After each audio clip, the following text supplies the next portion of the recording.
Well, anyway, most of you are not familiar with this book which we're going to read from, but you are familiar with Lord Chaitanya, I think. Is that correct? Everybody is familiar. You've heard quite a lot about Lord Chaitanya, which most of you probably not heard much about until you came to ISKCON, I'd imagine. Yeah. Because generally speaking, in India, not many people, unless you happen to be born in Bengal, maybe you hear something about it, may not be very correct, but something. Or maybe born in Orissa, but elsewhere not so well known, occasionally, but not so well known. You may be known as a saint or as something, a reformer, or I don't know what people think he is. But not many know of his actual position, the great good fortune that he's bestowed upon us. Very few. So, some literatures have been written, and now they've of course translated to English. Previously, they were mostly hidden in the Bengali language. Many of them were mispresented by unscrupulous people who tried to extract some false understanding of both Lord Chaitanya and his teachings. There's so many groups like that. But to really enter into the mission or the mood, let's say, of Lord Chaitanya Mahaprabhu, we have to hear from those who are genuinely following the path which Lord Chaitanya introduced and which he had established.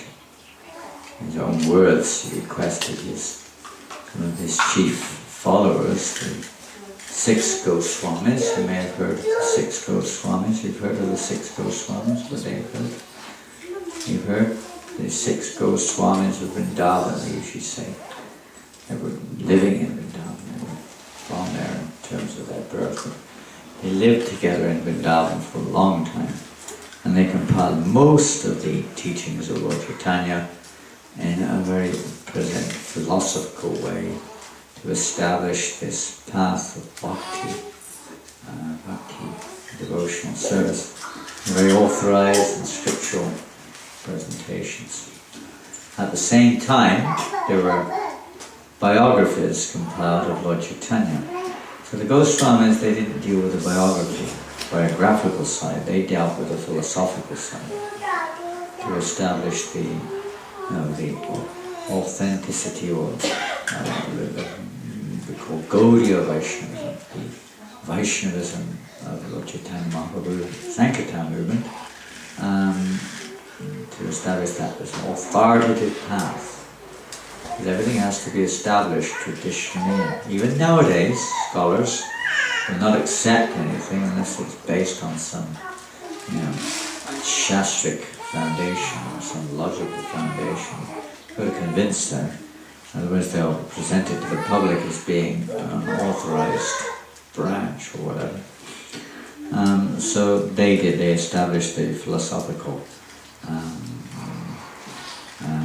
nature of Lord Chaitanya's movement in a very authoritative way.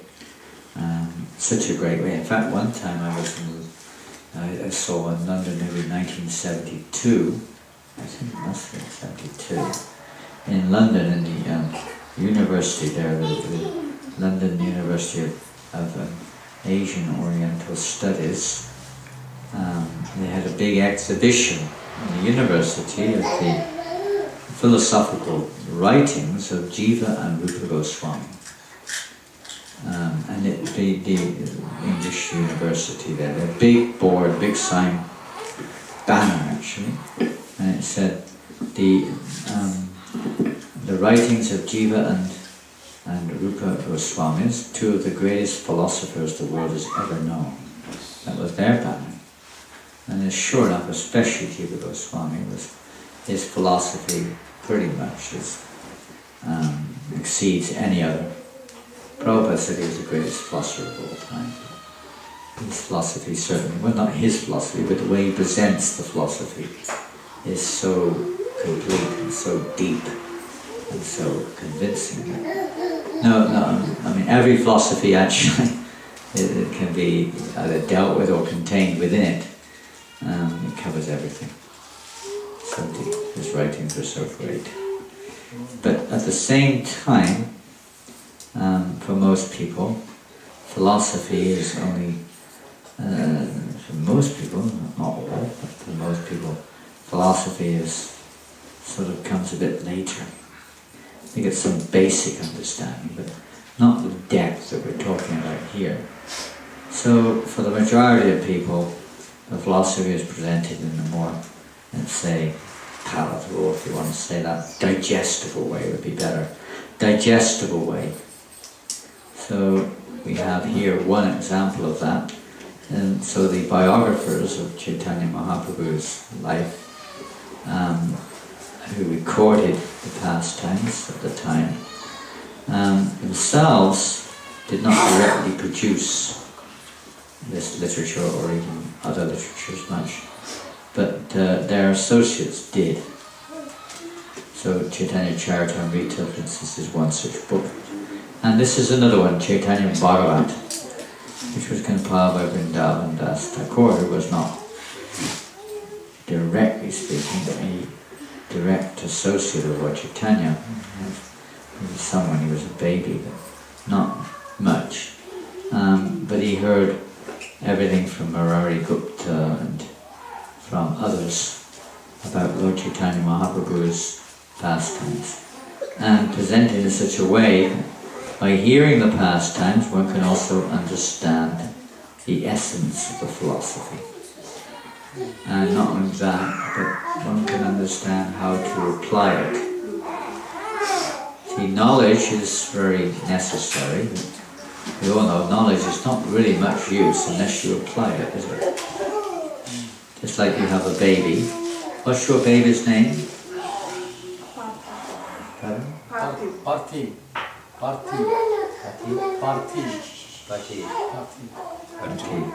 So, we have some knowledge of how to look after the baby, right?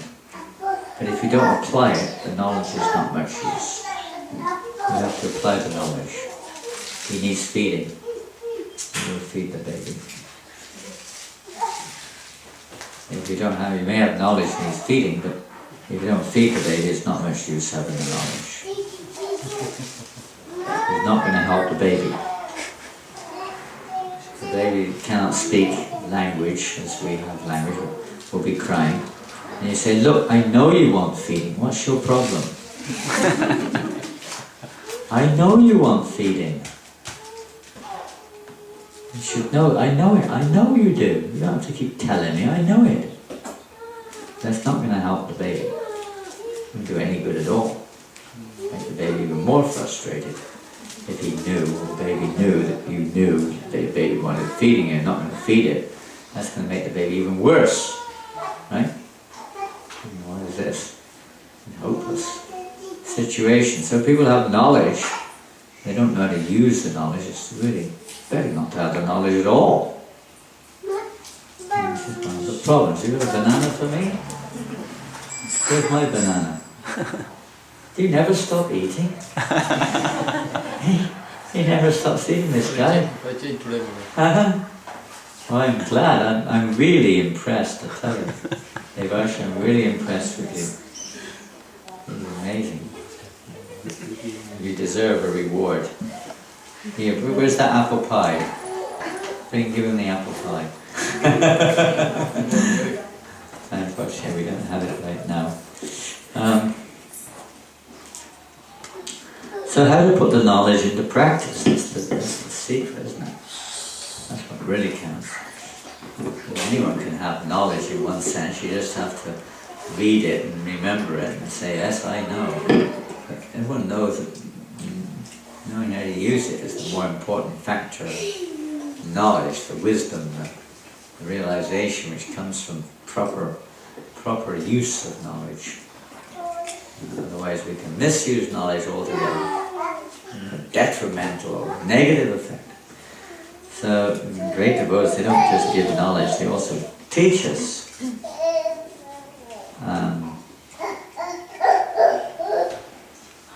teach us how to use it. So let's hear tonight. We've been reading from this wonderful book. Last night we read something, and on and off we've been discussing it the last few weeks. So we're on a pastime right now where Haridas Thakur, who was one of the chief associates of Lord Chaitanya Mahaprabhu, he was himself born in a Muslim family, and at a very early age he left home and he took up the path of chanting the holy names. Before he even met Lord Chaitanya, this took place. And he was chanting day and night practically. Every day at least 300,000 names a day. Some of you may be chanting on beads. I think some of you are chanting a lot on beads, is that right to say? Some are even chanting 16 rounds on the mala, is that correct? Others may not be doing that much, but most of you are chanting something, I think.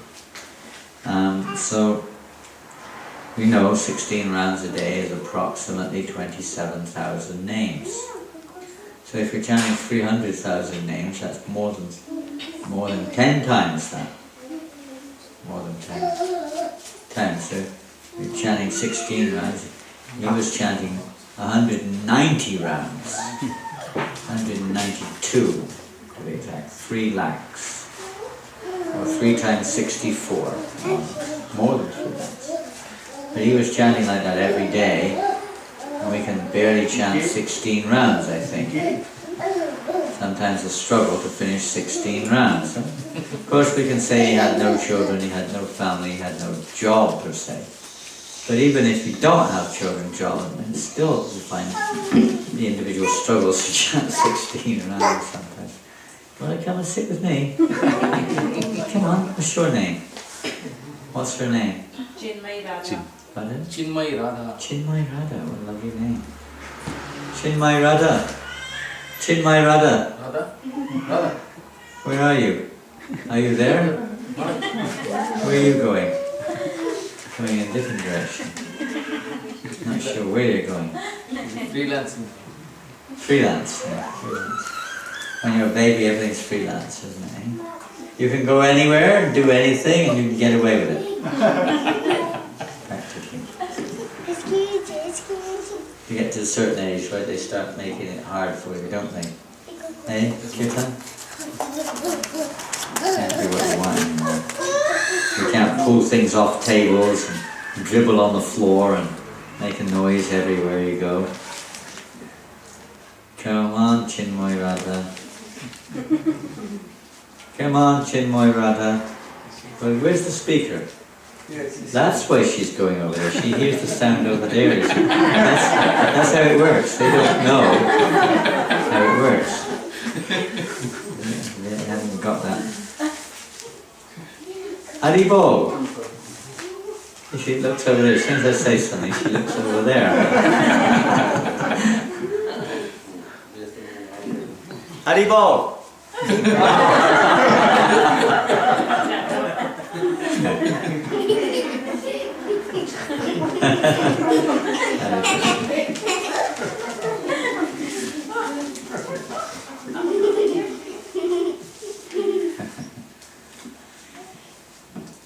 But still, to chant 190 something rounds a day would, more or less, even if you chanted non-stop, would take you 24 hours. Pretty much. Maybe chant a little faster. Haridas obviously chanted a little bit faster, but he was practically not sleeping or eating. He was just chanting. But that was his service. I mean, Lord Chaitanya, when later on, when he came into the association of Lord Chaitanya Mahaprabhu, Lord Chaitanya established him officially as the Nama Acharya. We have Acharyas, those who especially great souls who establish whatever it is. They're like teachers by example. They establish the path. So he was the Acharya of the Nama, the name, of the chanting of the holy name. And there are many stories about him. But we're reading one, we have been reading one, pastime when he was arrested. He was chanting day and night in his cave. He was living in an area of Bengal called Kulia, which, if you know Bengal, Calcutta is north of Calcutta.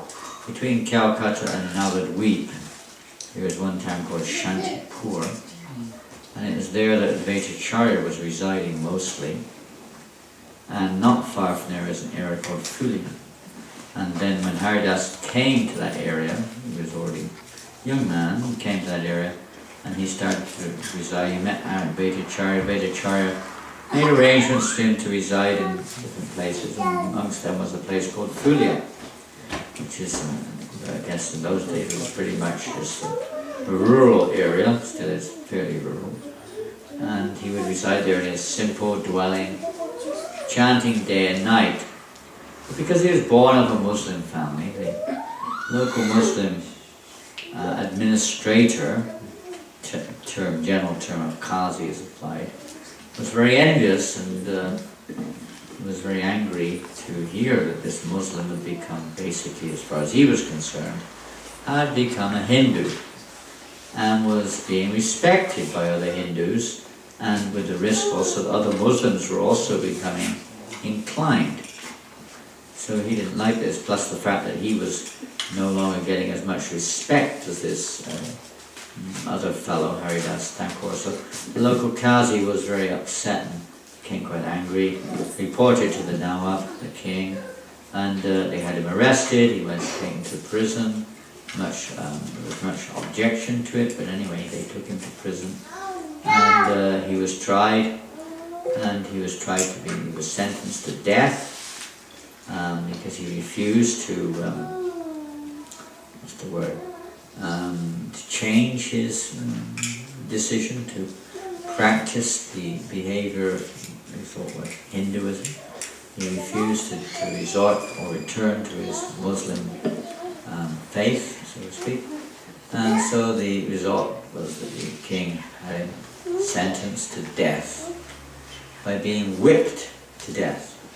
They would drag him through the streets, whipping and whipping until he was dead. That was the punishment. And usually people did, it was often the case, given as a punishment to different people for different things, but usually people would die very quickly. After just some few marketplaces, they'd be dead. But Haridas, they tried their best to kill him, whipping and dragging and beating him, and they could not. He was not dying. And when they came to the end, every single marketplace and street they could think of in the town, they had whipped him and beaten him and dragged him. But he was still not dead. And they did not know what to do. The guards were, in English term, you may not know it, flabbergasted. They were totally exhausted and frustrated. They were afraid also because they thought that if we don't kill him, the Muslim guards, they thought our Muslim master may kill us for failing in our duty. So they were afraid. So Haridas, seeing their fear, so, what was the problem? And I said, that's the problem. We failed in our duty to kill you. And because of that, our master may kill us. So Haridas Thakur said, oh, you should have told me earlier. If I had known, I would have died immediately. I do not want to cause you any suffering. Now here's these people who've been trying to beat him to death for the last, all day long, whatever it is. And then he says, oh, you should have told me earlier, if my staying alive causes you suffering, then I will die. You never told me. And so then he said, please, Haridas, save us. They realized he was no ordinary person. No one had survived 2 or 3 marketplaces. He'd been beaten in 22 marketplaces. He could understand he was no ordinary person. So he said, all right, I'll die. And suddenly he went into the deepest samadhi that one can go in. It appeared that he was dead. They thought he was dead. He wasn't dead. They thought he was dead. They dragged him back to the magistrate, to the king, and they thought he was dead. They ordered him to be buried. And then the Qazi said, no, he should not be buried. If he is buried like all other pious Muslims, he may attain to heaven. He doesn't deserve that. He should be thrown in the Ganga, just like all the sinful Hindus so that he may go to hell with all of them. So they eventually, after great difficulty, they threw him into the Ganga. And of course, the Ganga carried him in her waves down the river and returning back to Fulia. He walked out of the river after coming out of Samadhi and returned to his cave-like dwelling and carried on chanting Hare Krishna. And after some time, the Muslim king found out that he was back there again, and he was shocked. He came there and fell at Haridas's feet and begged forgiveness and asked him, please, you are a great saint. I beg your forgiveness. He begged forgiveness. Basically, he surrendered to him, as did many of the other Muslims. Not all, but many. And he said, you can do whatever you like from now on. I will not impede anything you do in my jurisdiction. So that was the end of that particular. So we had a court case today in Tomsk in Russia, yesterday. So it came out successful. This one, first, it didn't look like it did, but it did in the long run. It came out, I could say, very successfully. And Haridas Thakur carried on with his chanting, and many people coming even more now after this incident. Everybody recognized that he was a great saint, obviously. Even the Muslims recognized it. This is no ordinary personality. So more than a great saint, actually. He was carrying on there, chanting and chanting. There's a lot more to be said about that pastime. That's just a historical brief outline of it, which illustrates the incredible devotion of Haridas, his intense humility, and his tremendous tolerance, and his unlimited degree of forgiveness, and his compassion for a living. Yet all the way through he was praying to the Lord, please have mercy upon these guards. Please don't punish them. Please deliver them. He didn't feel any enmity whatsoever. He felt nothing but love and compassion towards those who were trying to kill him. He felt no hatred whatsoever. This is the mood of a devotee. And when we say we may not have such a mood, but this is the mood of a devotee. He had no enemy whatsoever. So then, after long weeks, we discussed that pastime last night. So that's just a brief. So tonight we'll carry on, finish that pastime off. Where did we get to last night?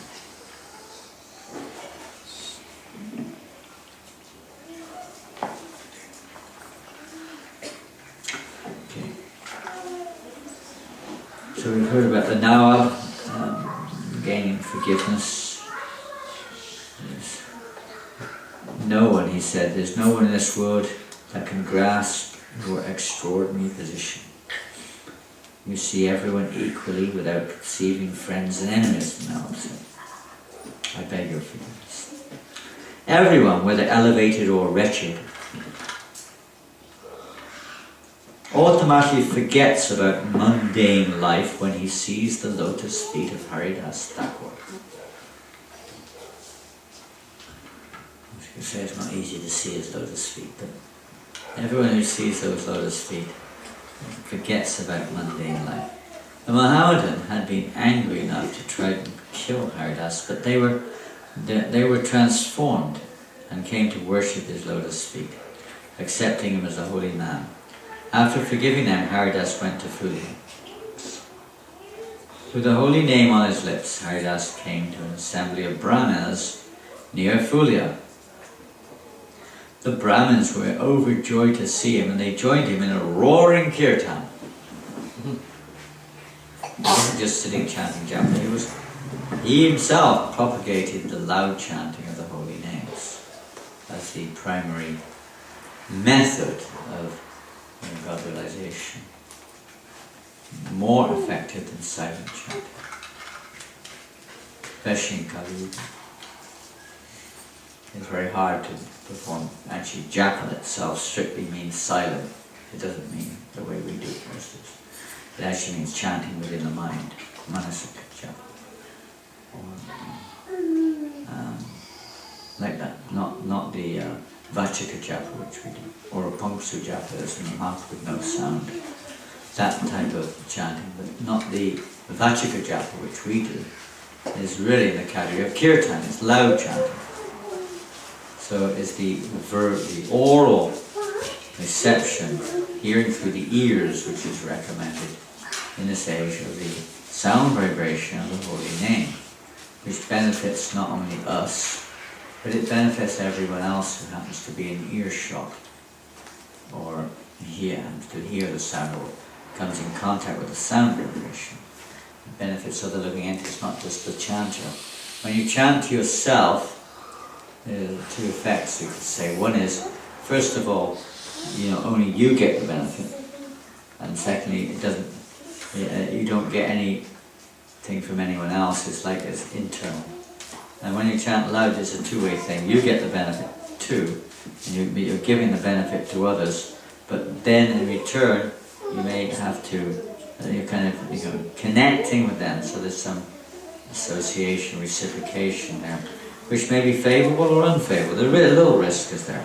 But in this age of Kali, this is the recommended path, is the loud chanting of the holy name.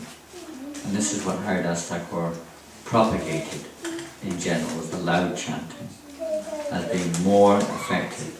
Now, chanting japa, whether loud or soft, or chanting, do any sadhana come to that, only has effect, or has a beneficial effect, if it is actually authorized. You can't just, and we all know the story of Ekalavya from Mahabharata and so on, how one may do something, and what you do may even be a bona fide thing, but unless it's authorized by the spiritual authority, it will not have the effect. It won't bear the fruit. It won't bear fruit. It has to be authorized.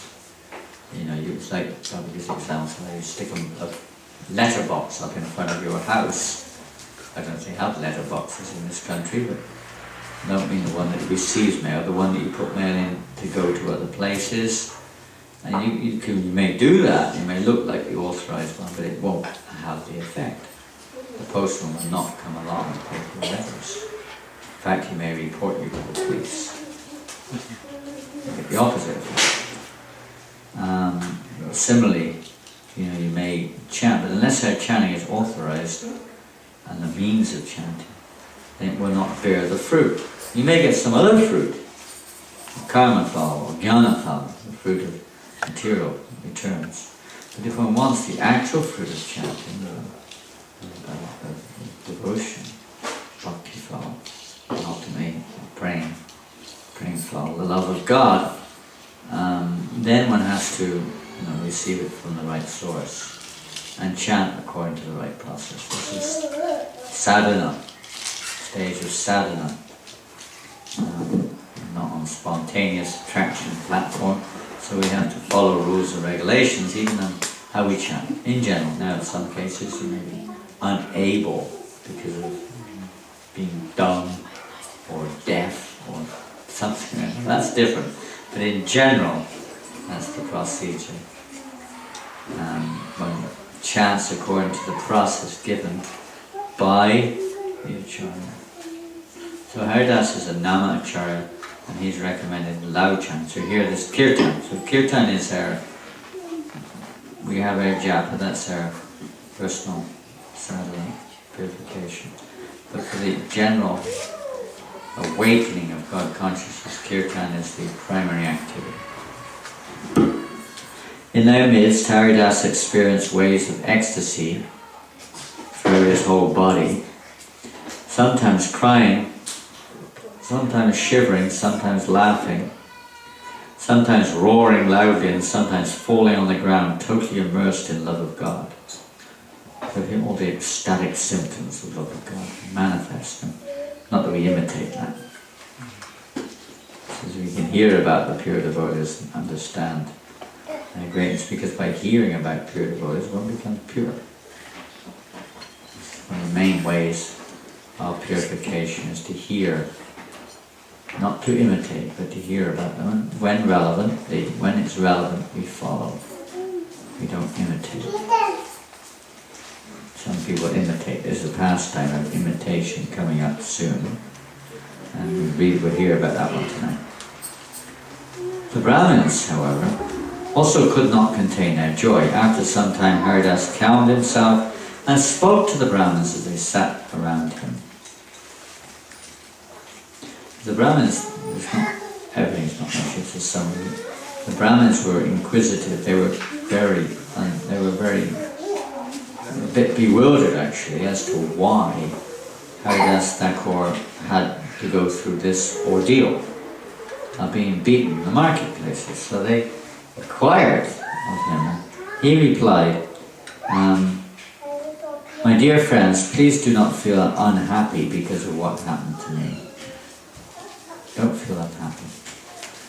As I stood in the court, I listened as the Mohammedans repeatedly blasphemed the Lord. It is for this that the Lord has punished me. I am actually very happy because my suffering should have been much more severe. The Lord has excused me with just a token punishment, you see. He said, just a token. I deserve to suffer more. Because I heard blasphemy and I didn't do anything about it. Because he did, in one sense, he did present the truth that he accepted. And he stood there, he didn't give up his life, he wasn't able to change them, and he didn't leave the place. So he said, for this reason, I deserve to be punished, and what I got was just a small token of what I deserved. See? One goes to hell if he hears blasphemy of the Lord. My sinful ears were filled with blasphemy, and so the Lord has punished me so that I may not commit the offense again. To teach me a lesson. The Mohammedans that had tortured Haridas and their families were eventually destroyed. Haridas left the village and went to live in a cave on the bank of the Ganga. He moved around in different places. However, although we hear that they were destroyed, it's not the will of Haridas. The great devotees of the Lord, they do not in any way feel any hatred to anyone. Not sometimes like ourselves, when, say for instance, someone does something to us which is not very nice, whatever speaks or does, we may feel a little hurt or whatever it may be. But we may not retaliate. We may not retaliate. We may say, I'll just be humble and tolerate, because I know that Krishna will give them a good lesson sooner or later. He'll teach them, he'll give them a good punishment sooner or later. They'll get the result of their behavior. I don't need to worry about it, because I'm very humble and I'm more advanced and I'm not going to get involved, and so on and so forth. But that's not the mood of an advanced devotee. An advanced devotee thinks only of the welfare of others. So Haridas was thinking of the welfare of all these Muslims. But at the same time, and those who approached him afterwards, of course, got his mercy, but those who didn't, it would appear, they were destroyed, or their lives became inauspicious. Because the Lord doesn't forgive. The devotee may forgive, but the Lord doesn't forgive. The Lord doesn't forgive anyone who causes such suffering, and deals with his devotees in such a way until they approach that devotee. If they approach the devotee, then the Lord also forgives. Otherwise, he doesn't forgive. Even if in the heart the devotee is forgiven, the Lord doesn't forgive. So those who approached, they were forgiven. Haridas left the village and went to live in a cave. Daily he would chant a minimum of 300,000 names of Lord Krishna. By the influence of the holy name and the presence of Haridas Thakur, the cave was transformed into a Vaikuntha planet in the spiritual sky. As the result of a pure devotee, he transforms everywhere into a place of pilgrimage. Better than a place of pilgrimage. Because by their association, immediately one can be transformed. A place of pilgrimage should take a long time before you become purified. But by the association of pure devotee, immediately one can be transformed. Haribol. Haribol. How is your daughter? Is she okay now? Feeling a bit better? She had a bit of a fever earlier on. Is it okay now? No? She's okay now. I think it was the wind. Someone was telling me their children were were also suffering fever when they took them outside in the wind and the sun. It was a funny weather, you know, affected a lot of people. Good.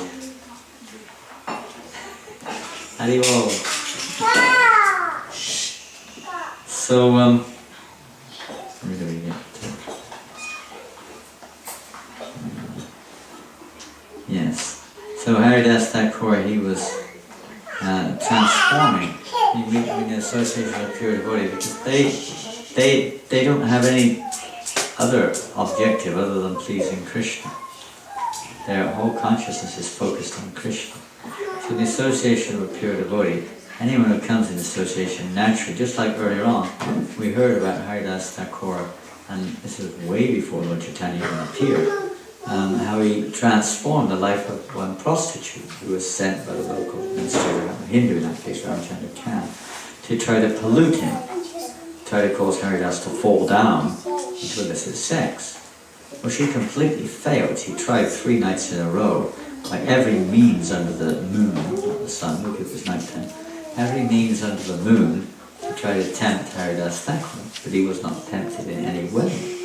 He promised her when she first came. She said, "Oh, my dear lady," whatever she was asking, please satisfy my desires. And Haridas said, "I will satisfy all your desires, whatever you want, I assure you." He said that to her as soon as she arrived. So she thought, for sure, she's gonna, fulfill her mission to have union with Haridas, because he said he will fulfill all of my desires, so that's my desire. So he said, "But first, please be patient, because I have made a vow to chant 10 million names in this month, and I haven't quite finished. So I'll be chanting for a while, but once I finish, I will fulfill all desires. Whatever you ask me, I will do. Rest assured." So she was confident. So after the 3rd night she was there, Haridas said, "Now I've finished. Now I've finished my chanting for this month. And as I promised you, I will fulfill all your desires. Kindly ask me whatever you want, and I will satisfy you." By this time, 3 nights in a row, of course, she'd been hearing him chant. Her whole consciousness had been transformed. She completely lost all interest in what she came for. And she actually, not only that, but she also recognized her own condition. She fell at the feet of Haridas Thakur, begging forgiveness and praying that he accept her as his disciple. She became a pure devotee. And she said she apologized, she told him what had happened, that this Ramchandra Khan had sent her there. And Haridas said, "You don't have to tell me this. I knew all this before you came. I know exactly why you came. I know all about Ramchandra Khan. I know everything about all of this. And the only reason I stayed here was because you were coming. I knew you were coming, so I just stayed here so that you could be delivered. So now, you stay here, I'm leaving, and you chant 300,000 names a day here in this spot." But she didn't. She stayed there and chanted 300,000 names. So Haridas Thakur association transformed her into a pure devotee.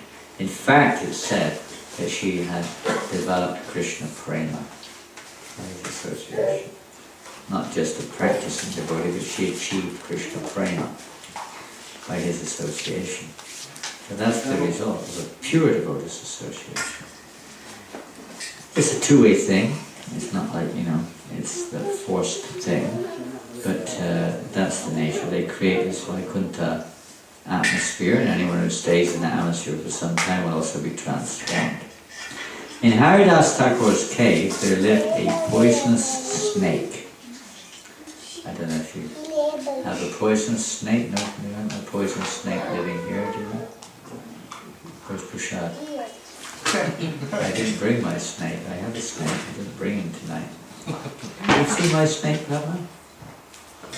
You haven't seen him? I didn't bring him on this trip.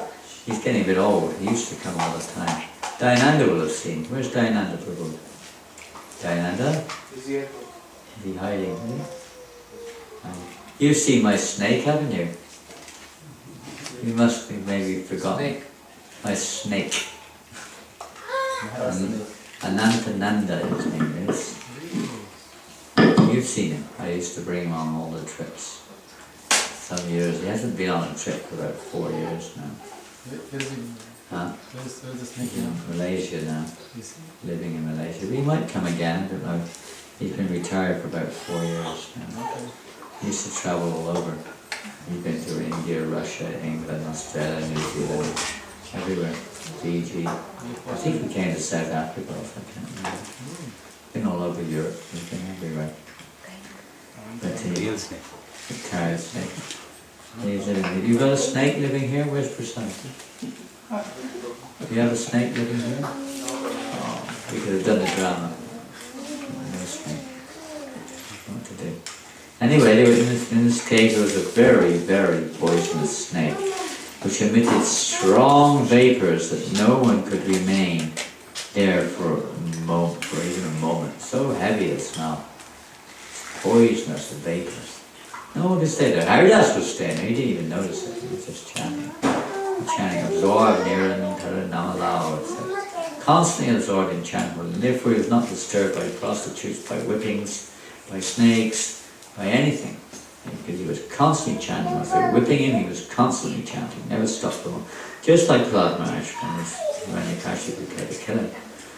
He was not disturbed in any way, either personally or even physically. Completely protected by the Lord. Internally and externally protected. The main protection is internal, but even externally the Lord made it. So Haridas Thakur was completely undisturbed even by this snake, deadly snake, living in his cave. He didn't mind. Snake wouldn't touch him. Snakes, like everyone else, are guided by the Supreme Lord. And even themselves, they do have consciousness. They do respond to your consciousness, you know. A lot of times it depends how you relate to them, how they relate to you. Not always, but a lot of the time. It's always actually, if it doesn't look like it, it's because of something that's happened in the past. It's a karmic thing, it's just coming back.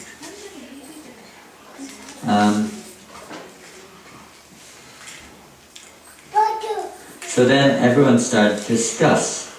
People would come from the village every day to visit Haridas, but because of the snake they could not stay long enough to speak with him. Come see him, and go away. Haridas Thakur was oblivious to the snake's presence. The Brahmins discussed among themselves about the foul air, and they consulted some Ayurvedic physicians in Fulia. These medical men strongly felt that Haridas Thakur should vacate the cave. Joining the Brahmins, they went to him and said, "Because of the vapor created by the snake living here, no one can remain. You should go and find a suitable place to live." Haridas replied, "I have been living here for a long time and I've never felt inconvenienced by the vapor that you speak of. Still, if you are distressed, I shall leave tomorrow. If it is true that the snake lives here, and if it doesn't leave by tomorrow, I shall find a new place. Please do not worry any longer. My only concern is that you do not waste your time in mundane talk. Every moment should be utilized in topics of Krishna consciousness." That is a reminder of what we all heard before, no doubt. Don't waste your time. No prajalpa. So that was his words to them. While the Brahmins and Haridas were thus conversing, so the sun began to set. Then, much to everyone's surprise, the snake suddenly came out of its hole. Its huge, frightening body had bright red, yellow, and blue stripes. Can you imagine? Yellow, red, and blue stripes. Very beautiful, colourful. You ever seen a snake with yellow, blue, and red stripes? Yes? No? Where? You seen a snake? Have they seen snakes? In the where? In some zoo. In the zoo. You've seen it in the zoo. There are snakes, lots of them in Australia. I don't know about one with a blue. I've seen one. Have you seen one? Blue, yellow, and red. Maybe it was in some kind of hallucination condition or something. One time we were going around Govardhan Hill in Vrindavan. A small group, 4 of us, going round, and right on the path in front of us was this big snake. I don't know if it was multicolored. I don't know if it was yellow, blue, and red. Multicolored. Big mouth. He just swallowed something. So, big bulge here just under the mouth. Kind of looked at us as we were just as far away as we are from Kate and the little girl. And I think looking at us, he stopped. I wish I had my camera. I forgot to take. I forgot to take a picture of it. The thing was lying there looking at us. So he kind of stopped and kind of moved and went around in a circle to continue on. A big, bright coloured, I don't know if it was poisonous or not, but a very brightly coloured snake. So this guy was really, really beautiful coloured. Very frightening and very big. The serpent slowly slithered. It had a brilliant gem also on its crown on its head. And it slithered past the Brahmins and left the cave forever. Right there and now. After the departure of the snake, the burning sensation caused by the poisonous air vanished. The Brahmins' respect for Haridas Thakur increased, for they knew that the Lord Paramatma had directed the snake to leave, so that his devotee would not be inconvenienced. Nor so because Haridas Thakur wanted that these other persons should get the chance to become Krishna conscious. He wanted them to be inconvenienced. There is another similar incident that was related by a snake charmer. This is one very wonderful pastime. You can summarize the pastime and tell some of the benedictions. After this, Haridas Thakur, he went going around chanting, and this will be the introduction. There is another similar incident. One day in the courtyard of a rich man's house, the snake charmer, there's a snake charmer, that rich man had a snake charmer in his house. The snake charmer was performing a snake dance by chanting a mantra to the accompaniment of musical instruments. Haridas Thakur happened to pass by and he stopped to watch the dance. Although the snake charmer was an ordinary human being, by the influence of a mantra he could dance as if possessed by the spirit of Anantashesh. With an enchanting melody he sang about the pastime of Lord Krishna chastising the Kaliya serpent. He was singing the pastime of the Lord, dancing on the hoods of Kaliya and so on and so forth. Haridas listened intently to the pastime of his beloved Krishna. Then suddenly, being moved by ecstasy, he fell unconscious onto the ground. When he regained consciousness, Haridas got up and roared like a lion, and danced in ecstasy while speaking incoherently. The snake charmer was impressed by Haridas's manifestation of ecstasy, and he moved aside out of respect. As he remembered Lord Krishna's merciful behavior towards Kaliya, Haridas Thakur's body trembled, he cried, and then he rolled in the dirt. The people gathered there tried to assist Haridas by singing songs of the Lord's pastimes. Finally, when the ecstasy subsided, Haridas left and the snake charmer resumed his performance. Everyone who witnessed Haridas Thakur's ecstasies felt spiritually thrilled. They smeared their bodies with dust from his lotus feet. But there was a cunning and deceitful Brahmana in the crowd who decided to try and cheat the people. The Brahmin thought, I will also dance here. I can understand that these people are not very intelligent. They offered so much respect to this low-born fellow named Haridas, just because he danced wildly and cried. If I, a Brahmin, also dance and cry, surely the people will worship me. The Brahmin threw himself onto the ground and feigned unconsciousness, as if he had fallen into a trance. Seeing this, the snake charmer became furious. Picking up a stick, he beat the Brahmin relentlessly until the pretender got up howling and ran away. That's it. Bengal it says it. He was crying, "Mother, Mother, save me, Mother, help!" The state charmer then resumed his dance and the crowd was astonished. He never said anything, he just beat him. Eventually a man came forward and with folded hands inquired, "My dear sir, why did you stand by respectfully as Haridas danced and yet beat this Brahmin for doing the same thing? What's the reason?" In reply, the snake charmer replied. However, it wasn't the snake charmer who said it, the Ananta Shesh spoke through the snake charmer in glorification of Haridas Thakur. He said, "This is very confidential. Still, I will answer your questions." He also said, "I have to thank you very much because now you've given me a chance to glorify Haridas Thakur." But it said with 1,000 mouths, he began to glorify Haridas Thakur, as if he had 1,000 mouths. He's an Antashesh, always glorifying Krishna, but Krishna's more pleased when he hears his devotees glorified. He said, "Still, I will answer your question. When Haridas danced in ecstasy, each of us felt spontaneous respect and affection for him. On the other hand, the Brahmin was simply imitating Haridas, so that he could gain cheap adoration from the crowd. It was not out of love for Krishna, but because of enviousness toward the Lord's pure devotee. The Brahmin threw himself onto the ground and feigned ecstasy. Besides, he was interrupting my dancing, therefore I punished him severely." Both at it because he was envious and because he was interrupting Anandashesh's dancing, he punished him.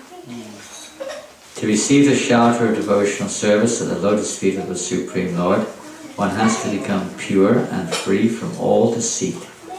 By seeing Haridas Thakur dance, one becomes free from material bondage.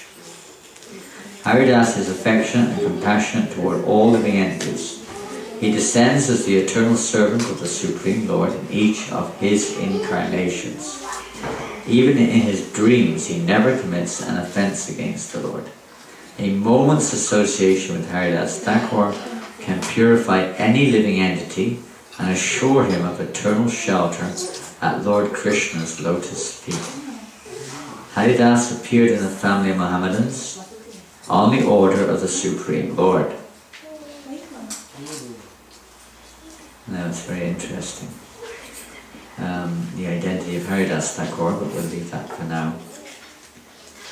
Because he was ordered by the Lord to take this birth. If a pure devotee of the Lord appears in a low-class family, he is no less worthy of worship. This is the injunction of Shastra. And if one appears in a high family but does not worship the Supreme Lord, his life is useless. Just to prove the truth of these statements, Haridas Thakur was born in a low-caste family, just as previously Prahlad Maharaj was born in a family of demons. Nothing to do with where you were born. It was a good fortune if you're born in a good family, or Brahmin family, pious family. It's good fortune, but the danger is you become proud. You become attached. And you can be offensive towards others too. That's dangerous, very dangerous. One time Prabhupada, when he was in Vrindavan, two of his disciples, the sannyasis, went to see, visiting the temples, early days. They came to this one temple and the priest was there and he saw these two young American sadhus, whatever you want to call them, came there and he said, "Oh, very good, you were doing very nicely." He said, "If you carry on like this, you may be fortunate to be born in a Hindu Brahmin family in your next lifetime." The priest said. They never said anything, they just said, went back and Prabhupada asked Prabhupada, what, were they supposed to say anything or what? And Prabhupada said, "Yes, you should have said something, and this is what you should have said. And you can go back and tell them, if you wish." You go back there and tell the priest, "If you carry on nicely like this, doing your worship for days, you may be fortunate in your next lifetime to be born in New York." And in New York, you may become a member of Lord Chaitanya's Sankirtan movement and preach Krishna consciousness. They don't understand. The purpose of deity worship is not deity worship per se. It's to please Krishna. The purpose of everything is to actually become, totally pleasing to Krishna. To become an instrument of the Lord. In the case of Sankirtan, to become an instrument for the spreading of the Sankirtan movement. That's the greatest benediction we're going to have. Not that we'll just remain or happens to be fortunate to be born in a Brahmin family or a Hindu family, very fortunate. In of itself, if we don't, same thing with knowledge, if we don't utilize this, it's not really much value. It's not a big credit. If you have a lot of money and you don't utilize it, it's not a big deal. What's the big? It's actually not to have any money. Because you become a miser and you become miserable. So unless you actually utilize that opportunity properly, then it's better not to have it. And unfortunately, just being proud of being whatever it is, proud that we have a degree or proud that we're born a Brahmin, something it's like a heavy weight, load, which will hold us back in that social life.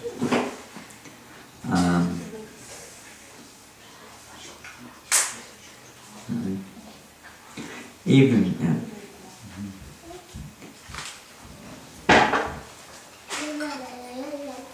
if one appears in a high family, just to prove this truth of these statements, Haridas Thakur was born in a low caste family, just as previously Prahlad was born in a demon's family.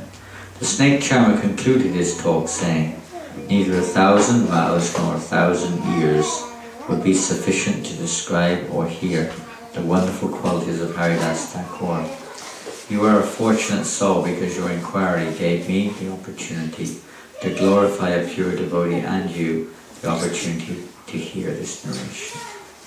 Then the snake charmer Nagaraj felt silent.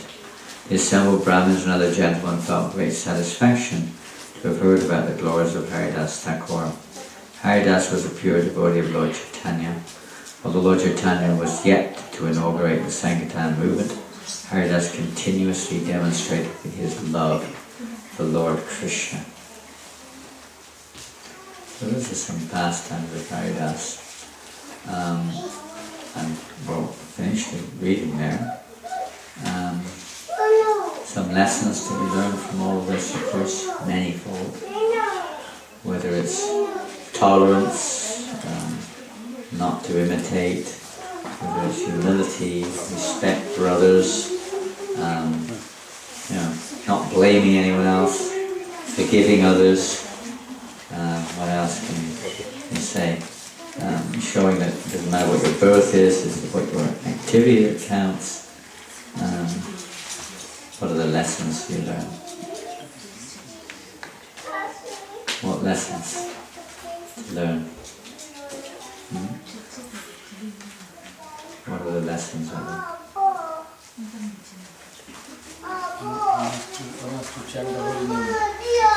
Constantly, Nirantara Namalav. Vrindavan Das Thakur said this is the main lesson Haridas is teaching us, that whether we're happy or distressed, we should always chant the holy name of Krishna, all the time, in every situation. What else? It doesn't matter what your birth is, religion. What else? You should be aloof from all the mundane things. Aloof, but not aloof in the sense that if you have responsibilities, you should still continue to perform your duties without attachment as well. The one flipped in, flipped out. Friend to every living entity, no enemies. Understand the Lord is guiding everyone's wanderings. What else? Yes, that's a very important one. To not waste your time in mundane talk. To always try to utilize whatever chance you can in trying to talk or remember Krishna.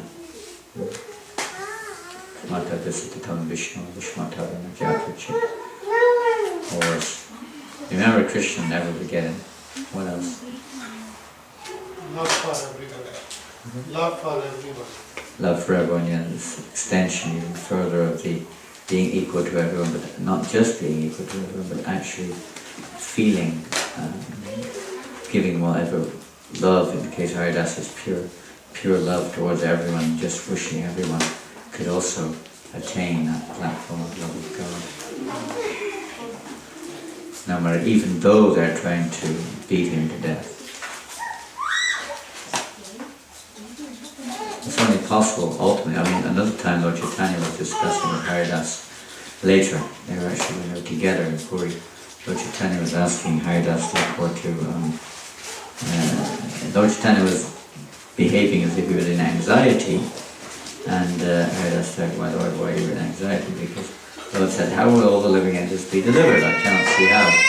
And Haridas said, "You've already delivered them by the loud chanting of the holy names. But what about the non-moving living entities, the trees and the other living entities who are not moving?" And Haridas said, "They are also delivered by the loud chanting, even though sometimes you hear an echo." He said, "Actually, the echo is the non-moving living entities chanting back. They're also being delivered in this way." So, Lord Chaitanya, and then he explained how Lord Chaitanya is delivering every living entity from this material world. So it's not just humans, but all living entities. So a pure devotee is feeling for all living entities. That's why another reason the loud chanting of the holy name is so important, because it's not only the humans who develop that higher consciousness, but entities in other forms of life, Just like we're in the park this afternoon. We're doing kirtan in the park, we're chanting together with some devotees and some children. It was Arvind's birthday today, so we went to say Hari Bol, happy birthday and all that. And we were chanting kirtan in the park, and quite a few birds are coming up. One seagull particularly came up very close. Probably thinking, and probably quite familiar with what happens in the park, that when a group gets together, sooner or later they have a picnic. And he's probably, someone other, he was there during the kirtan, so we're very patiently waiting for the prasad at the end. But, it's a very unusual and very fortunate bird. So the birds get the benefit. They get prasad and they hear the holy name. The plants, the trees, the grass, they move very low consciousness, but still they get some benefit. Some benefit there. Even your own body, inside our own body, there are many, many, many living entities besides ourselves. They also get the benefit when you take prasadam. They also get benefit. So it's a very universal process. It's not just us alone getting the benefit. Everyone who comes in contact with the sanctuary gets benefit. It may take time before it manifests, but they all get the seed of bhakti. All very fortunate. Any other comments, questions, or lessons? Yes, Paul. Can you please tell a little more how Haridas had to reach to Jagannath Puri? How did Haridas Thakur reach Jagannath Puri? How did he reach to Jagannath? How did he get there? Well, when Lord Chaitanya took sannyas, round about his 19th or 20th year. Took initiation round about his 19th or 20th year. Up to then he had not manifested his Sankirtan in public. At that point he started to preach the holy name, Lord Chaitanya. Haridas was already doing that, but they were not associated, hardly. So once he started that Sankirtan, Haridas Thakur then joined Lord Chaitanya, because Haridas was residing and associated with Advaita Acharya. Advaita Acharya knew what was going on. So as soon as Lord Chaitanya started Sankirtan, Advaita and Haridas, they came over and joined the Sankirtan party in Melbourne week in the house of Srilas Thakur. And there are many pastimes there with Haridas Thakur and the house of Srilas Thakur.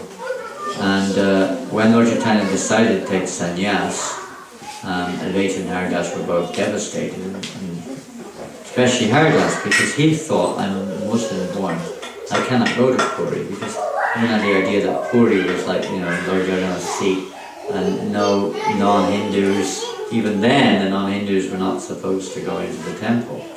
So sometimes people say it's because of the British, but it doesn't appear to be the case, because 500 years ago the British had not gone to India, and even then the standard was that non-Hindus were not supposed to go in.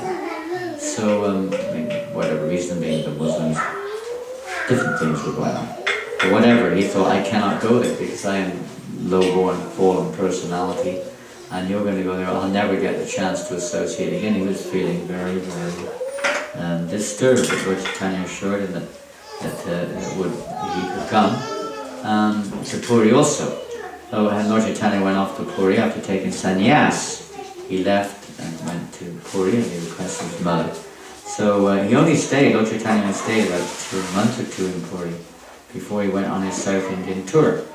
So a few years passed by, during which time there was no contact between, we mentioned Haridas, but not only Haridas, all the devotees in Navadvip had no association with Lord Chaitanya. And after a few years, Lord Chaitanya returned to Puri. And when he came to Puri, it was not too long before the Rath Yatra festival of Lord Jagannath. So news spread to Navadvip that Lord Chaitanya returned. So the devotees in Navadvip decided they would go to Puri. And so Shivananda Singh, particularly Shivananda Singh, and others also, they organized a tour to Puri to see Lord Chaitanya and to go for the Rath Yatra. So they all went, and Haridas went along with them on that tour. So then when they got to Puri, Lord Chaitanya, Haridas was there, and Lord Chaitanya arranged and requested Lord Haridas Thakur to stay there, and Lord personally arranged his accommodation not far from his own accommodation. He never entered the Puri temple, but he was allowed to stay there. He wouldn't go near in case the Brahmins saw him. He would stay at a far distance and just meditate on the flag and the chakra on top of the temple, chanting the holy names. So he went there with the other devotees for the Rath Yatra festival, never went back again. He stayed there for the rest of his life, on the request of Lord Chaitanya, because he wanted to stay there too. He wanted to live with Lord Chaitanya. And he left his body right there in the hands of Lord Chaitanya Mahaprabhu. Very special personality, Haridas Thakur, as they all were.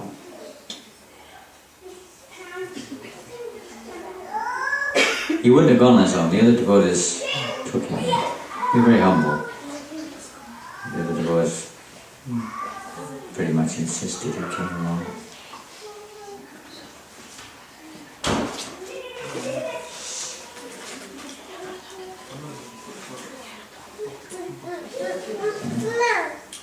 What's the difference? Like how do we distinguish the teachings from Chaitanya Charitamrita and Chaitanya Bhagavat and Brihad Bhagavatamrita?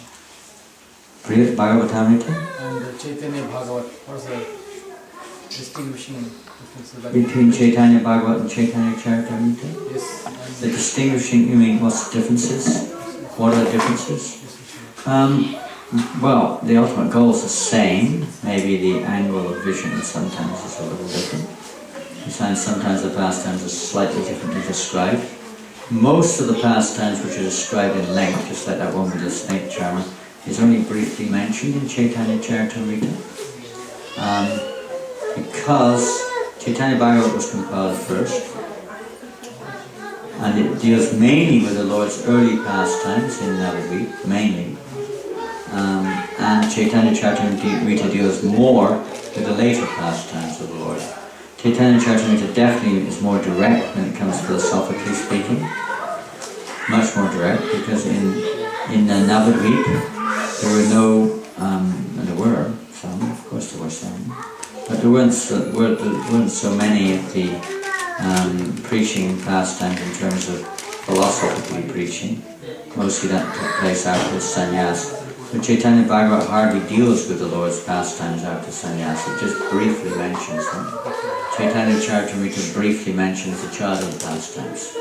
Some of them it goes into length with, like Jagaya Madai and a few others, but mostly in Kavi and Chankazi, but mostly they're only briefly mentioned. And Kaviraj Goswami specifically says he didn't want to expand upon anything, he didn't want to talk about anything which Vrindavan Das has already talked about, except for briefly. Unless he hasn't described it, then he would expand on it. So, of course, the teachings of Krishnadas Kaviraj explains in the Chaitanya Charitamrita a base mainly on Raghunath Das's accounts from Puri. And Raghunath Das got all the information he didn't receive directly. Puri, what's going on there? What are you singing? What's that song? I don't know that song. Can you sing it again? Radha? Which one's this? This is not Radha. What's this one? Priya? Shriya? This is, where's Radha? Where's Radha? It's here.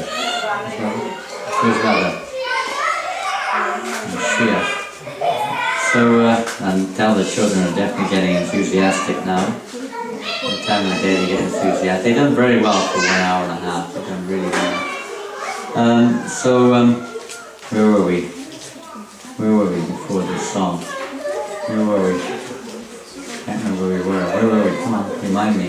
We were doing a differentiation between Chaitanya Bhagavat and Chaitanya, yeah. So how did right, so Kaviraj Goswami got Raghunath Das Goswami was the one who described all the pastimes of the Lord. Now Raghunath Das Goswami was not so involved in the early pastimes of Lord Chaitanya. He was involved in the pastimes entirely in Puri, and he recounted those to Krishna's Kaviraj in Vrindavan when he went there. And that's how it was written. But he'd also heard from Sri Damodar, who was not so prominent either in Navadvip pastimes. Narari Gupta kept the diary in Navadvip of Lord Chaitanya's pastimes, and Vrindavan Das Thakur was not involved in Puri at all. He was in Navadvip, so he was very associated with Murari Gupta, and that's where he got all the information from Murari Gupta and the other devotees there in Navadvip. All the devotees were there still. So he got a first-hand account of the Lord's pastimes in Navadvip, and Raghunath Das' first-hand account, personal account actually, of Lord Chaitanya's pastimes in Puri. Whatever he didn't know, he got heard from Sri Damodar, and he recounted that to Kaviraj Goswami. Of course, in both cases, Vrindavan Das and Kaviraj Goswami, they're both pure devotees, both empowered to write on the pastimes and teachings. There's more teachings philosophically in Chaitanya Charitamrita. There's perhaps more emphasis on etiquette and Vaishnava dealings and behavior in Chaitanya Bhagavat, which is highly emphasized. Loving relationships between devotees, strongly emphasized. Not so much direct philosophy in Chaitanya Bhagavat. It's a little easier, you could say, from the point of view of unphilosophical persons, or persons who like sweet pastimes, to read Chaitanya Bhagavat. Chaitanya Charitamrita has some pretty heavy philosophy in some places. Especially the Adi Leela, first 6 chapters are pretty heavy, or the discussions between Lord Chaitanya Mahaprabhu and even Sanatana Goswami go into great depth about various tattvas, or the discussion with Sarvabhauma Bhattacharya on the Atmarama verse, 64 different interpretations of the verse, and different angles, every angle you can think of, and so on and so forth. There's Prakashananda on the impersonal Brahman, sort of things that most people find a little kind of tedious to absorb. You don't find that in Chaitanya Bhagavat, hardly. It's mostly just learning through pastimes. Very simple.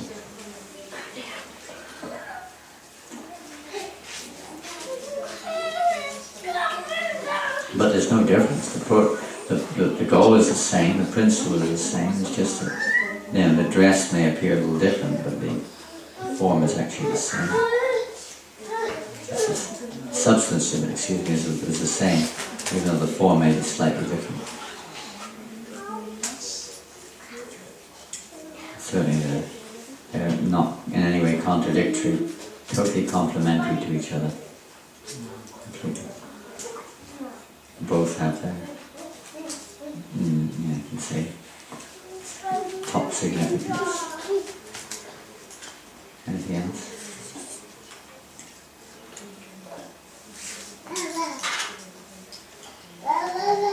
What was Haridas Thakur's spiritual position?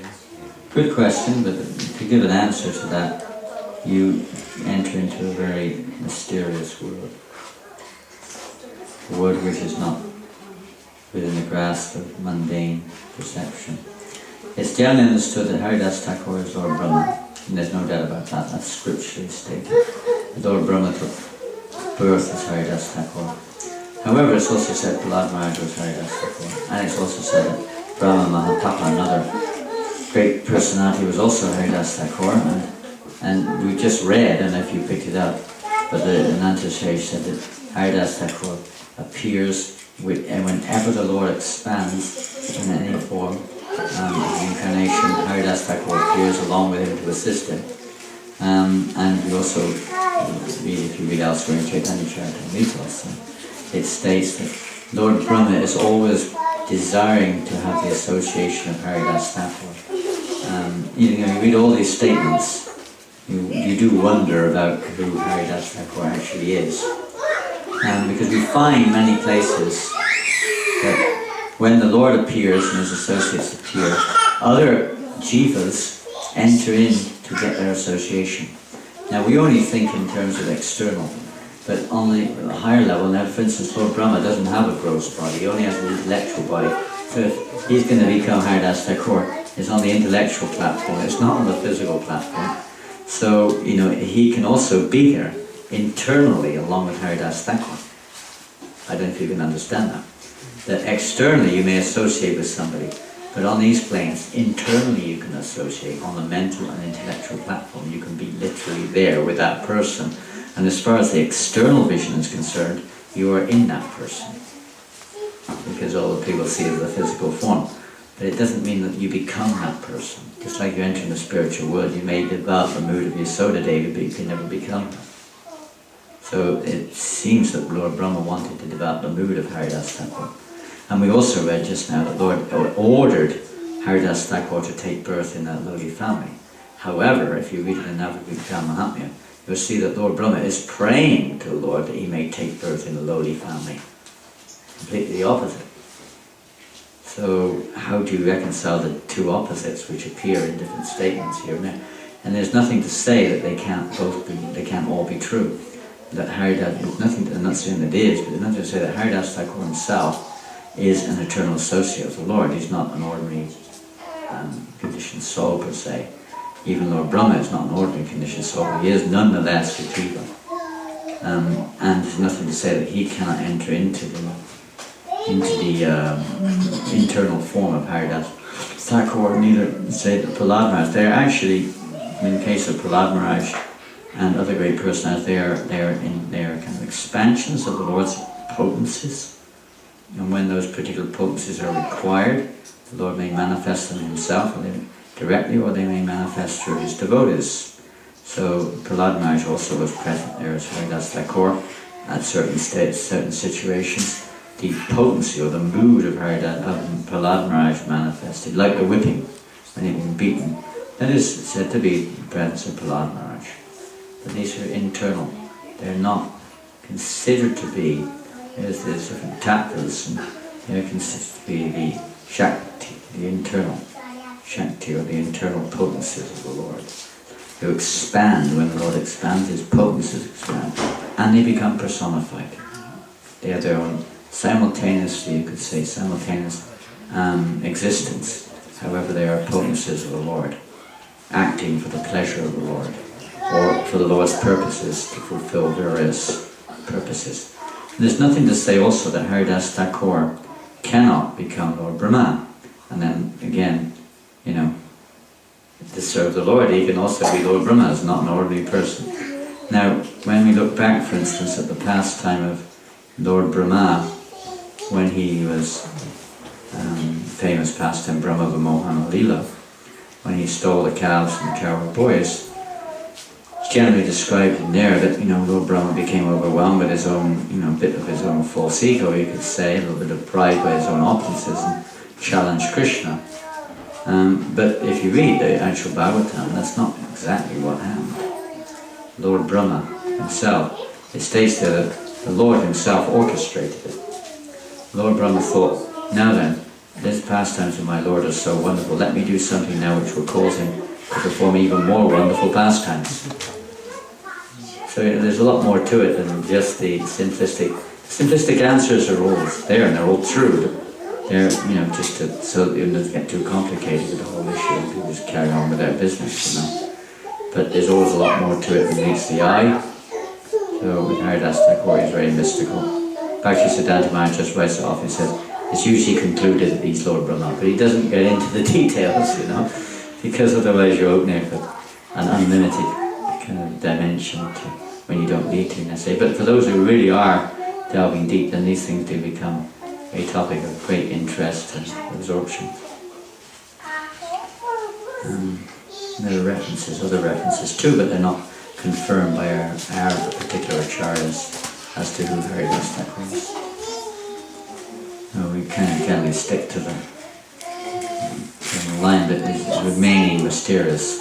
Certainly Lord Brahma is Haridas Thakur, and certainly Prahlad is Haridas Thakur, and certainly Brahma Mahatapa is Haridas. That's all confirmed by scripture. Beyond and above that, it just remains little mysterious as to whether Brahma is Haridas or Haridas is Brahma.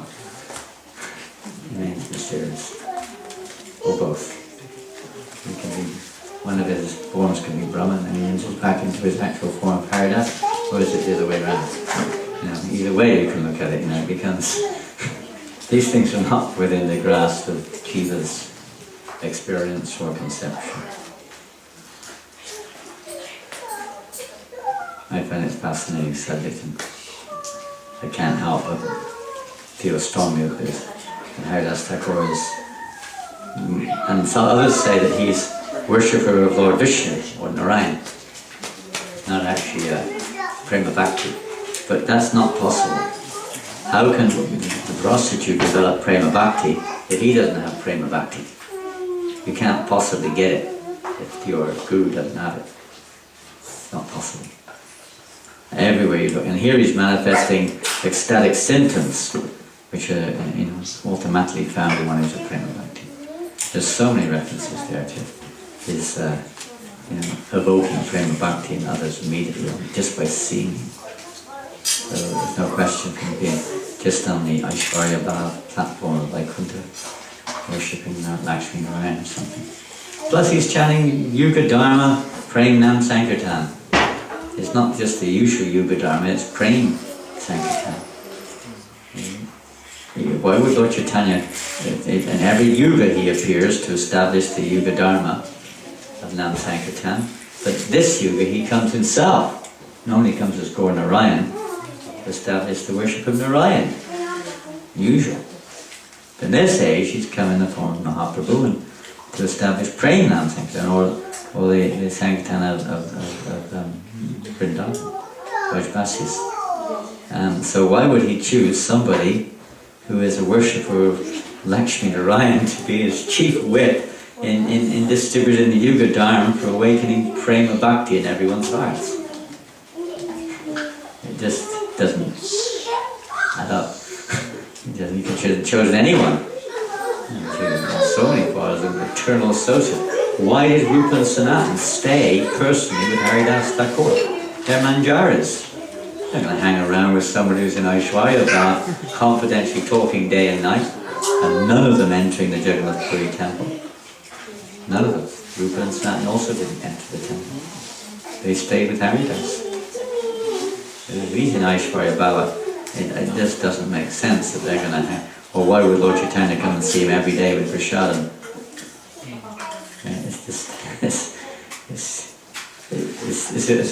It's like a smoke screen or something. Beyond that, there's much more.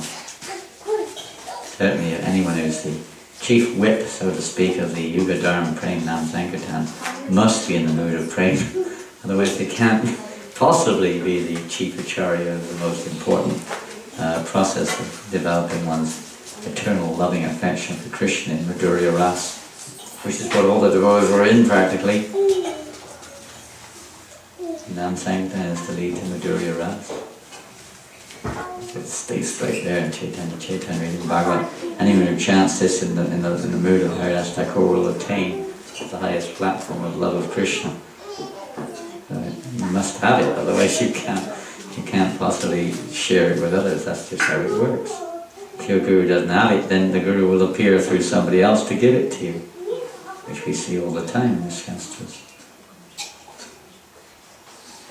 The Guru may only have so much, and then the real Guru Krishna appears in another form to give you whatever is required to go further.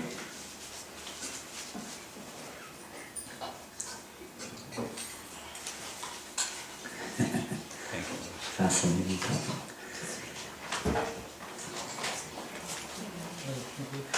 In the past times of Haridas Thakur and Sarar Malak, you just mentioned a lot of examples like prostitutes and the serpent, the snake, and also Haridas Thakur being beaten in the marketplaces. They all show the exalted qualities of the tolerance and determination. They are very tolerant and also they are very, very determined. Now, from these examples, how do we get that mood and how do we develop that mood of having some tolerance? How do we develop the qualities? Well, this is one way. I mean, it's a big topic how to develop tolerance, but this is one way, is that one associate with persons who have it. So by hearing about Haridas Thakur or Prahlad Maharaj, or Jesus Christ comes out also, as we're in the season of Christian Jesus. But similar, there's some close correlates with Jesus Christ also in this too. One can develop the natural, tolerance is a natural quality of the soul. The natural quality, which automatically develops as the soul becomes more and more pure. True tolerance, not just the tolerance based upon material motivation, intense motivation, therefore I'll tolerate any damn thing to get what I want. But the true tolerance of the soul, undisturbed because of their connection with Krishna. It really comes depending on our actual connection with Krishna. The more we actually connect with Krishna, and the more naturally one can tolerate. It doesn't mean you tolerate, that we're trying to tolerate having a toothache or, some injury. That's not the real. The tolerance is one within. One's not disturbed by, in one sense, not disturbed by those things either. You can feel them, but not disturbed by them. They don't control one's life. One still feels them. Or let's say the criticisms of others, or whatever it is, the lack of recognition. There are certain things one doesn't tolerate, however, and that mentioned here also blasphemy of the Lord, blasphemy of the devotees, different things which we may not tolerate in the same way, even one's own inability or own ineffectualness in devotional service. We may not want to tolerate that, so to speak. But the real tolerance is really based upon our seeing Krishna in the center. Everything is based on that. Humility and tolerance, and all these various factors. And how to develop that? Well, that's the process of devotional service.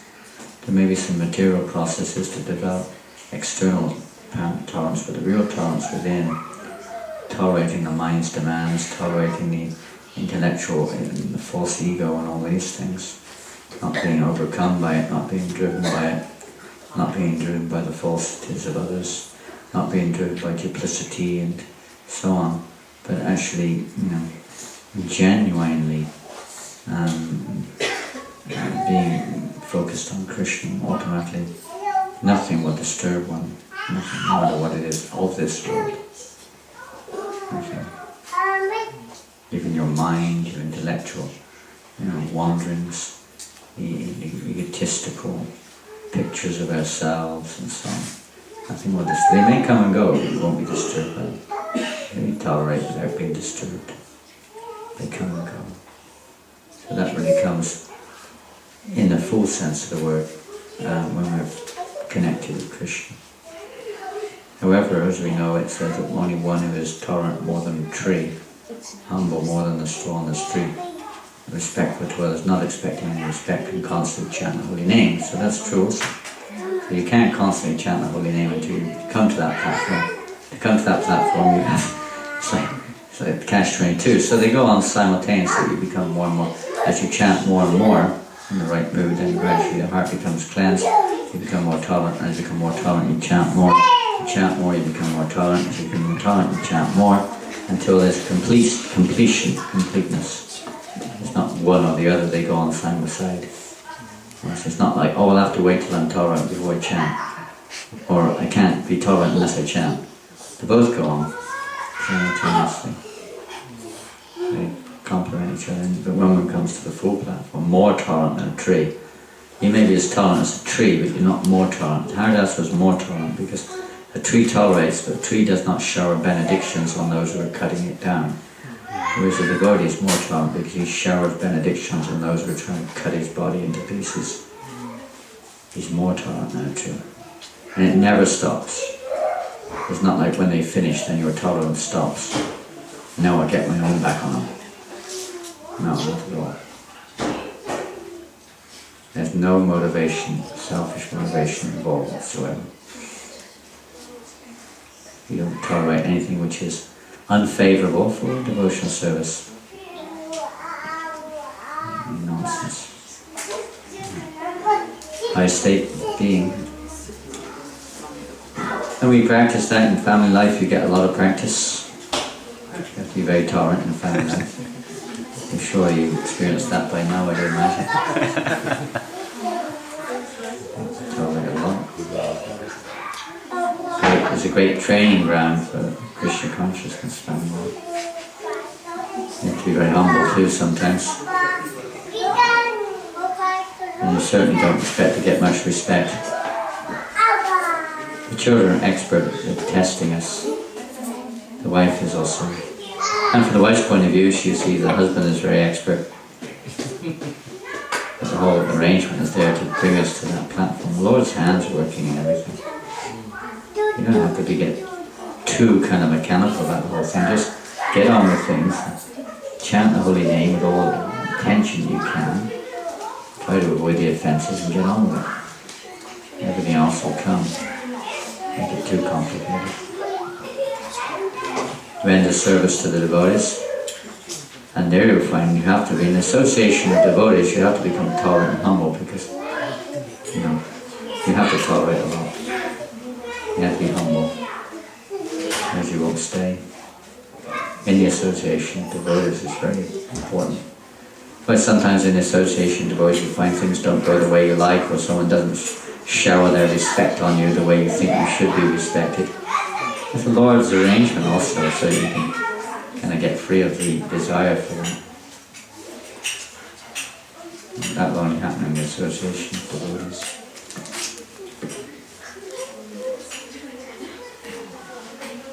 Serve the devotees. Very important. Discuss these great personalities' pastimes and teachings. And try to chant attentively. Hare Krishna.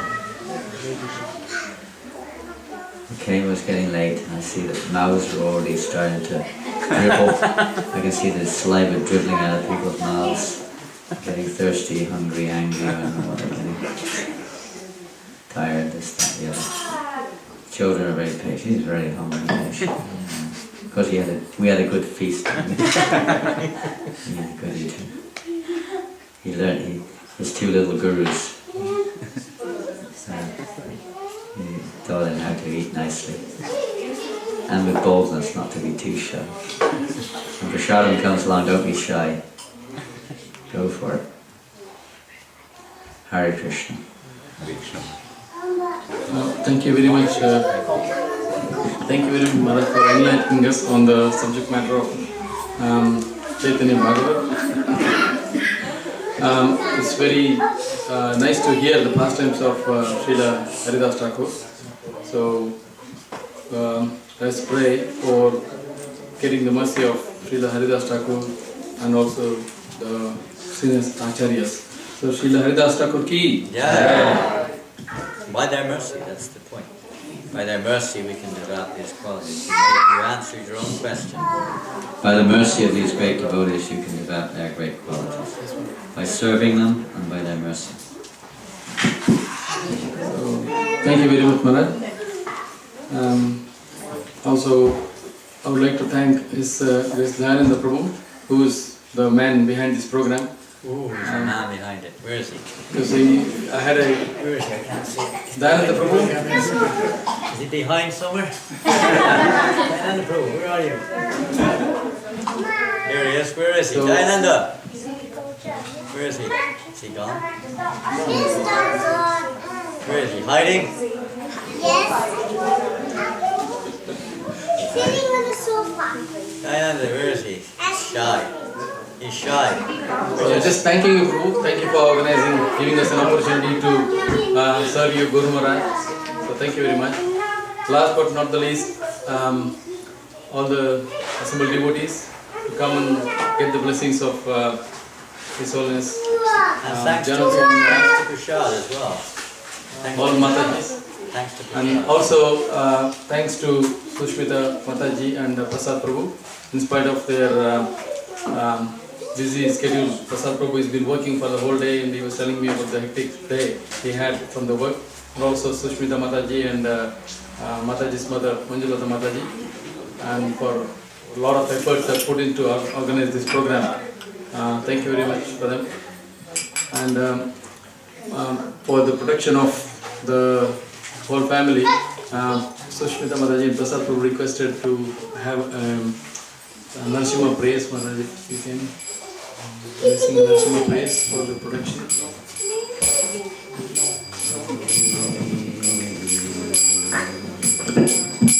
Hare Krishna, Hare Krishna, Krishna Krishna, Hare Hare, Hare Rama, Hare Rama, Rama Rama, Hare Hare, Hare Krishna, Hare Krishna, Krishna Krishna, Hare Hare, Hare Rama, Hare Rama, Rama Rama, Hare Hare, Hare Krishna, Hare Krishna, Krishna Krishna, Hare Hare,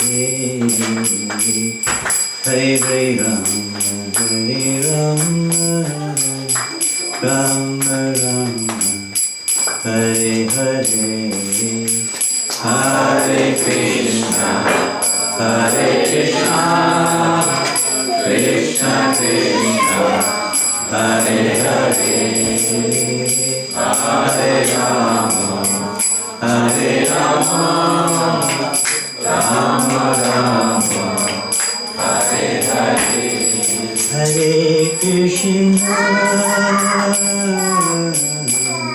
Hare Krishna, Krishna Krishna, Hare Hare, Hare Rama, Hare Rama,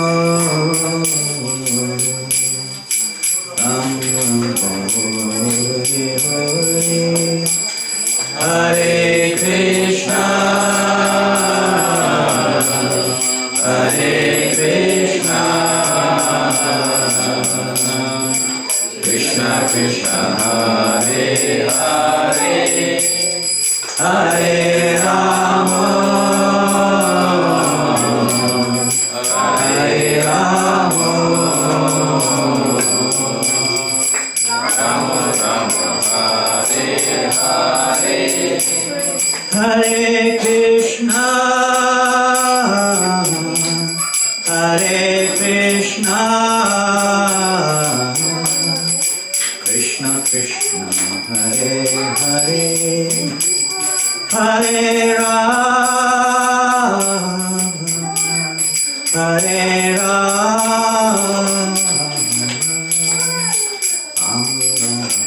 Hare Hare, Hare Krishna, Hare Krishna,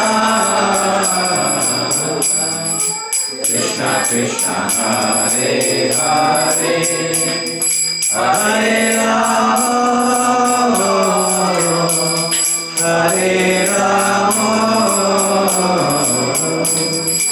Ramo Ramo Hare Hare. Namaste Narasimhaya.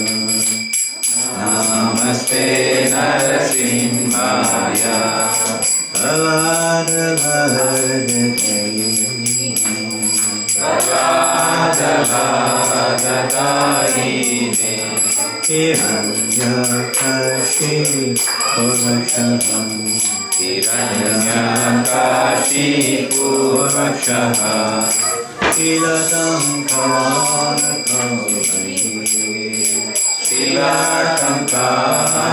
Shilakankanakalaye Ito Narasimho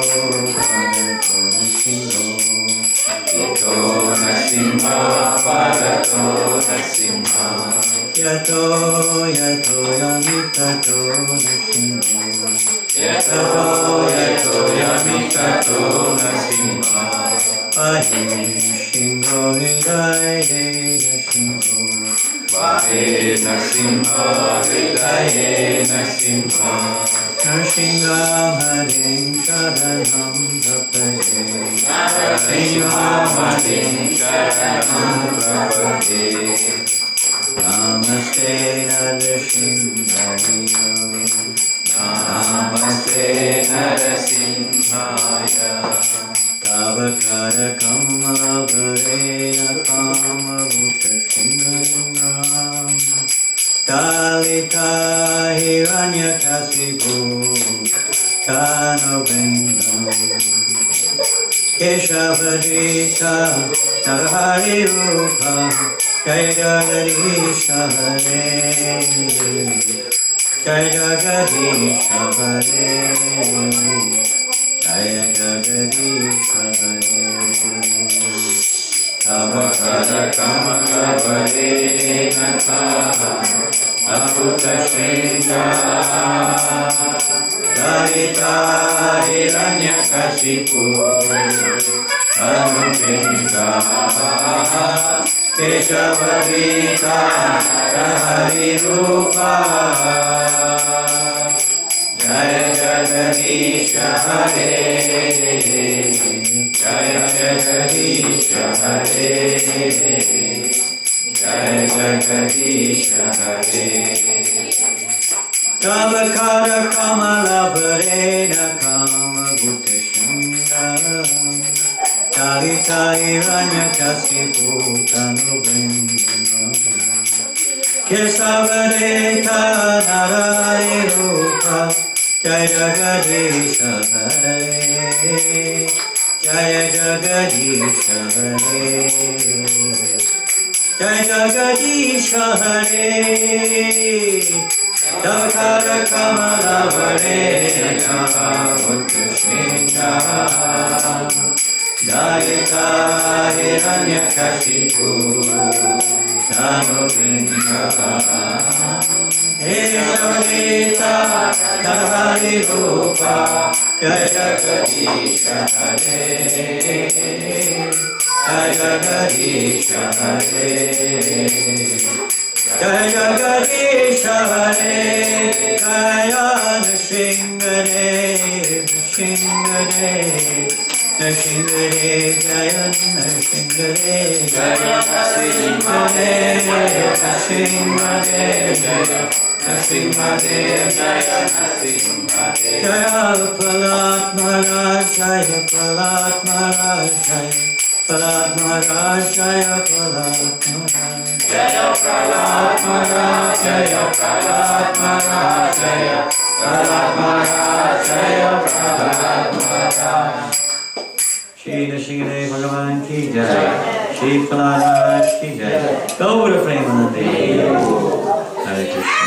Thank you all very much. Very good. I got some stickers for the kids, I think. Some of them have already got them. Kids. I haven't got that many actually. I got some. Come on. Hare Krishna. First come, first serve here. Well, I give something to the others too. Okay, Rishi. Amrut. Sticker. Peel it off like that. It's not the left, it's the whole thing. ఇక్కడ ఒక ఉండు. Straight. Thank you. So nice. Maharaj, let's thank him by loudly chanting 3 times.